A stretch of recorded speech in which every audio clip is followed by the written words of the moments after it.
Today we're going to be talking about Workhorse stock, but it's going to be a little different than our typical Workhorse video, as we're going to be talking about one of Workhorse's direct competitors, another EV company getting into the last mile delivery sector that's about to go public via a SPAC. The company that I'm referencing is Canoe.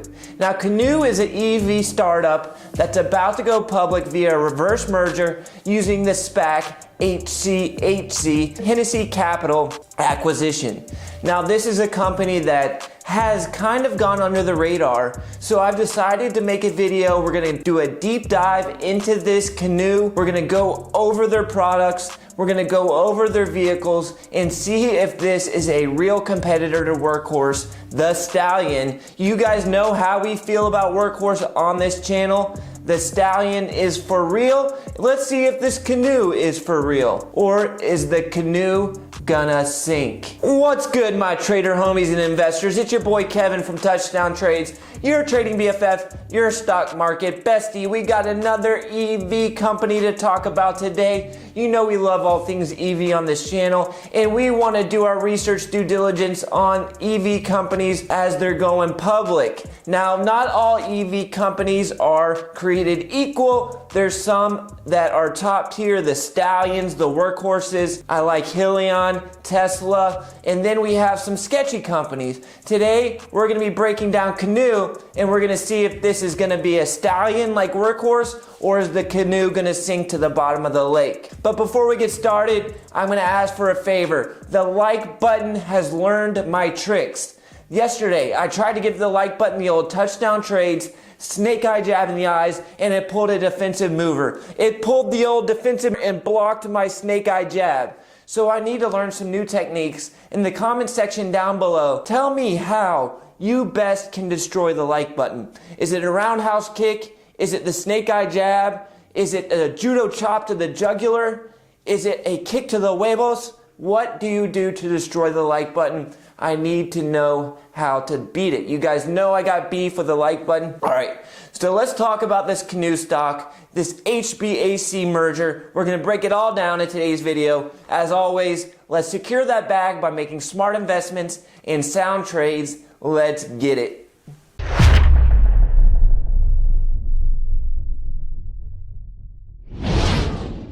Ooh, baby, we got another EV stock to discuss today. This is a company that has been called a competitor to Workhorse. So we're going to be breaking down this Canoe stock, which is going to be going public via a SPAC. The company that they're going to be merging with is Hennessy Acquisition, which trades under the ticker symbol HCAC currently. So we're going to be breaking down this company. We're going to talk about the business model, the vehicles that they're producing, as well as we're going to compare it to Workhorse. And towards the end of the video, we'll talk about whether this is a good investment or is this just another company trying to ride the EV wave higher. So these EV companies are going public left and right, and we really have to cut through the clutter to find out which ones we should be investing in, as we shouldn't be throwing our money at every EV company that's going to be going public, because over the next several years there's going to be a ton of EV startups that try to go public, that do go public, and that ultimately end up failing. So we need to be smart about where we're putting our EV money.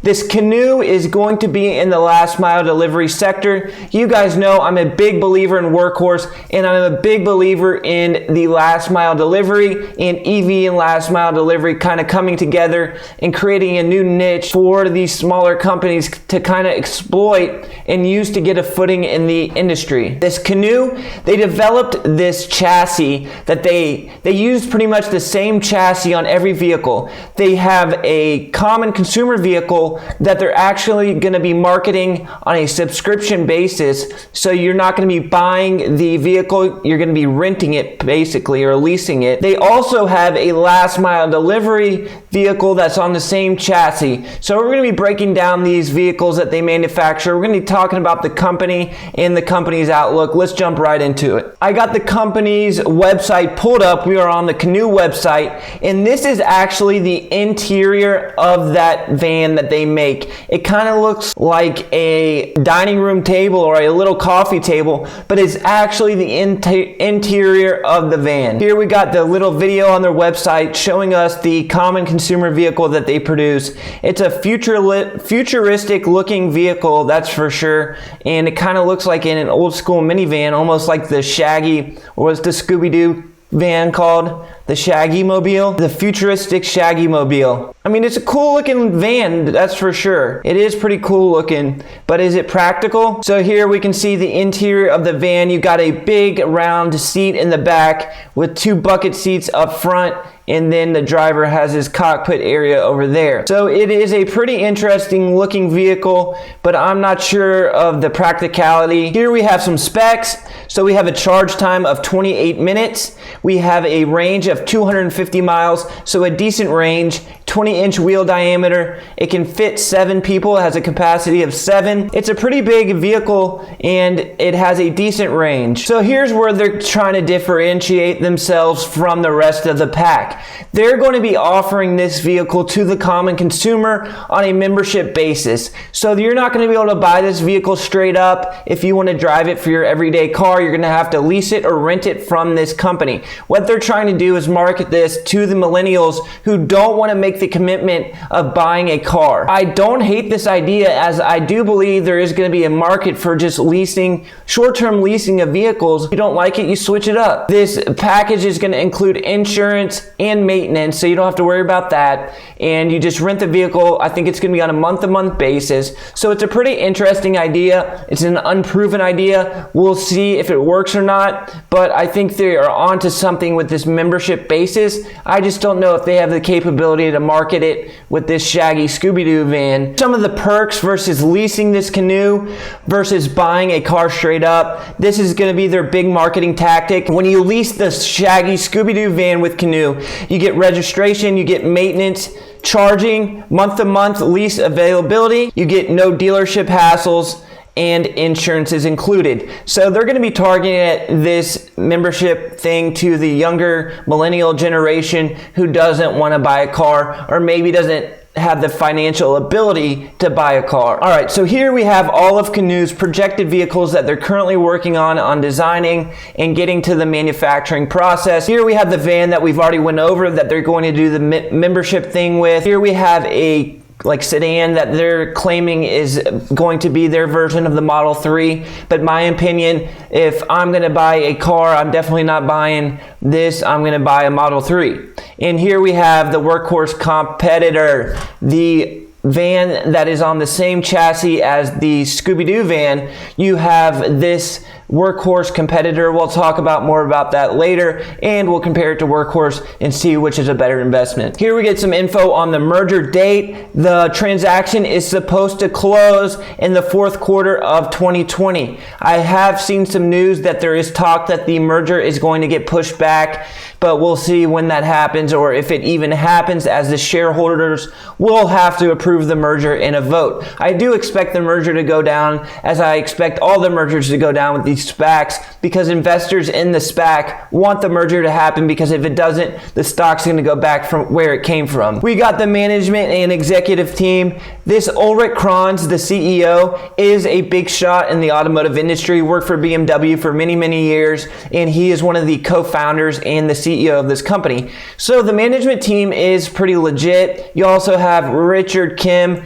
also a big shot in the automotive industry. So these are the two co-founders. They are reputable guys in the automotive industry, so it's good to see that they have people in charge who do know what they're doing. The one chassis that they produce, they call it the skateboard, does have a wide range of applicability, with the ability to put many different kind of vehicles on the one chassis. Here you see the chassis. You can put the van on it, the sedan. You have like a little pickup truck, a little box truck. You have the last mile delivery vehicle that can go on it, and that looks like a landscaping truck of some sort over there. So the skateboard chassis is pretty legit. I like the looks of it, and I like the ability to have several applications with the one chassis. Also, we have a partnership with Hyundai to co-develop a future electric car platform. So we have a big car manufacturer jumping in, Hyundai. We all know that these big car manufacturers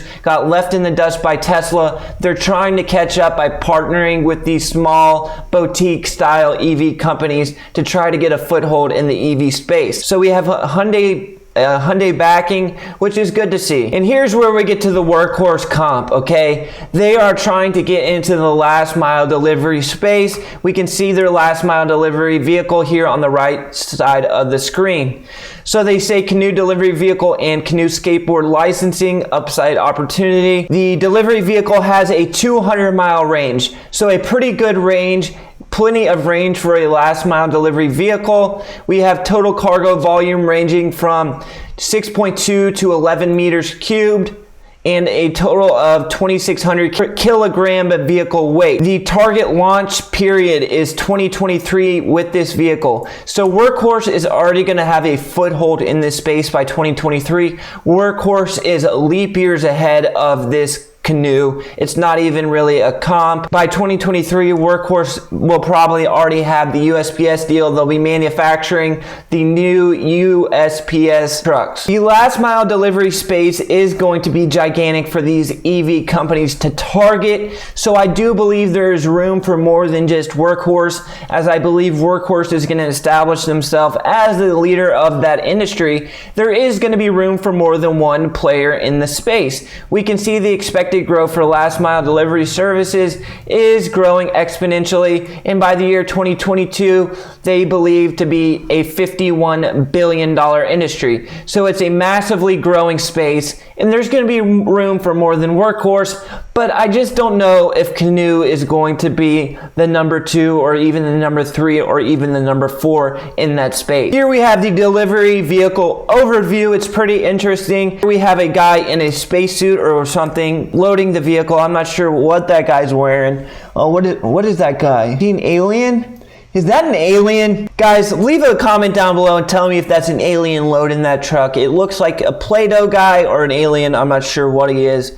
In all seriousness, we have the comparisons to some vehicles in last mile delivery already. These are not EV vehicles. The Mercedes Sprinter, one of the most popular last mile delivery vehicles used today, has a total cargo volume of 8 on this chart, while the Canoe has an 11. So they're saying that this Canoe last mile delivery van can hold more than its competitors. The length of the Canoe is smaller, but it still can hold more packages than its competitors. The wheelbase is also smaller, but it can hold more packages than its competitors. Here we have cubic meters of cargo volume per meter of length, and the Canoe is more efficient in that area as well. This vehicle can hold the required amount of packages and product needed for a last mile delivery vehicle. That's obvious. It's going to be a pretty big van. Once again, I just don't know. I just don't see it. When I look at Workhorse,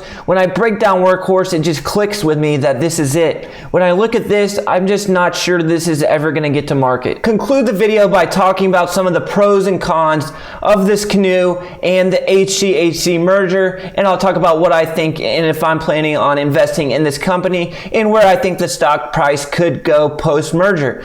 Let's talk about the pros first. We have pro number 1. They have a deal with Hyundai, a partnership with Hyundai. I think that's important that a startup company like this have the backing of an experienced car manufacturer such as Hyundai. Pro number 2, the subscription model. I think there's something there. I'm not sure if Canoe's going to be the beneficiary of that subscription model, but I think a car company eventually will come along, target the younger generation, say, hey, don't buy a car. It's a depreciating asset. Instead, subscribe to our membership and you can rent the car for however long you want it. You want to switch it up a couple months later, you can do that. It comes with insurance and oil changes, maintenance, so you don't have to worry about that kind of stuff. The executive team is legitimate. They have the co-founders are both legit dudes who have done their time. They've worked with big car companies in the past and put in their time, and they know what they're doing. I like the chassis, the skateboard. I think it's cool that they can design multiple applications on the one chassis, which will make the manufacturing process more streamlined. All right, let's move on to the cons. Con number one, they are ways away from having a vehicle that's ready to be sold to a consumer or to be leased to a consumer. They have a long way to go. They're still in the development phases, and there is still a long way to go. This company may never even get to market with a vehicle. We don't know. That's the risk of investing in a startup EV company. They are late to the game. By the time they come to market with their last mile delivery vehicle, Workhorse is already going to have a foothold in the industry, and I think Workhorse has a strong advantage that they're going to be able to develop a customer base before a company like this Canoe is even able to market a vehicle to anybody who's looking to buy a last mile delivery van. Con number three, I think the common consumer van that they're trying to do on the subscription model looks like the Scooby-Doo van, and I'm not sure many millennials are going to be wanting to driving around in the Scooby-Doo van. I know the Volkswagen van is kind of trendy for your hipster kind of people, and they like to sit in the back with tie-dye shirts on and smoke doobies.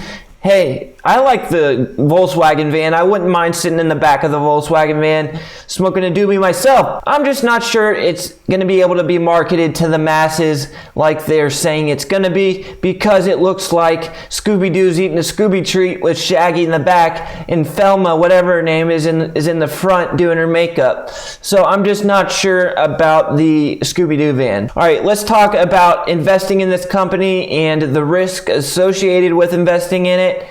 And to be honest, it didn't make a big move like the rest of the SPACs have.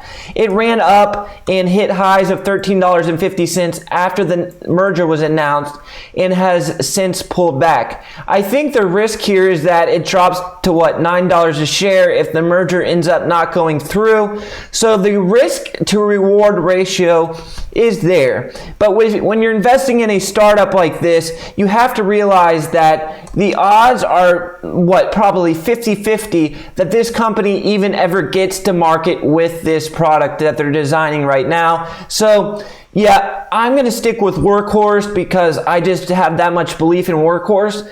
But it wouldn't be a shocker to me if 5 years from now this company did have a last mile delivery vehicle out there and they made it. It also wouldn't be a surprise to me if this company crashed and burned. That's the risk that you're taking when you're investing in a company that's ways away from getting to market with their product. I hope you guys liked the video. If you did, do me a favor, smash that like button for me. If you're not yet a subscriber, consider subscribing. I'll catch you guys in the next video. Until next time, peace.